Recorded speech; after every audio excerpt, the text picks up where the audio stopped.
12 साल का रुद्र पुरानी चीजें जमा करने का शौकीन था। एक दिन उसे अपनी नानी के घर के अटारी में एक बहुत पुरानी टूटी फूटी जेब घड़ी मिली। घड़ी पर अजीब सी आकृतियां बनी थीं, सितारे, चांद और कुछ रहस्यमयी चिन्ह। जैसे ही उसने घड़ी की कुंडी घुमाई, पूरे कमरे में सुनहरी धुआं भर गया और धुएं से एक छोटा सा नटखट जिन्न प्रकट हुआ। जिन्न ने तुरंत ऊंची आवाज में कहा, मैं घड़ी वाला जिन्न हूं। जो मुझे जगाता है उसे 3 नहीं सिर्फ एक इच्छा मिलती है, पर इच्छा पूरी होने से पहले तुम्हें समय की एक परीक्षा देनी होगी। रुद्र घबरा गया पर जिज्ञासु भी था। उसने हामी भर दी। जिन्न ने घड़ी पर हाथ फेरा और कमरे में एक रूपहला गोल दरवाजा उभर आया। जिन्न बोला, ये समय द्वार है।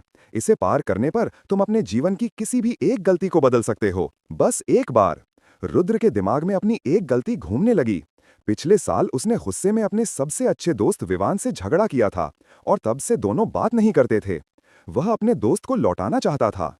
रुद्र ने दरवाजे में कदम रखा और पलक झपकते ही वह 1 साल पीछे उसी दिन पहुंच गया जब झगड़ा हुआ था। उसने देखा विवान उसके सामने खड़ा था, वही स्थिति, वही गुस्सा। इस बार रुद्र चिल्लाया नहीं। उसने शांत होकर कहा, मुझे माफ कर दो, मुझे तुम्हारी दोस्ती बहुत प्यारी है। विवान मुस्कुराया और दोनों ने एक दूसरे को गले लगा लिया। जैसे ही उन्होंने गले लगाया, दृश्य गायब होने लगा, सब कुछ धुएं में बदल गया। रुद्र फिर से अटारी में था। जिन्न दरवाजे पर खड़ा हंस रहा था। परीक्षा पूरी। तुमने अतीत नहीं बदला, तुमने खुद को बदल दिया। यही असली समय ज्ञान है। घड़ी चमकने लगी और धीरे धीरे टूटकर हवा में गायब हो गई। जिन्न ने हाथ हिलाया, अब मेरी जरूरत किसी और को होगी। तुमने दिल की सबसे बड़ी घड़ी ठीक कर दी, दोस्ती की, और वो भी धुएं में गायब हो गया।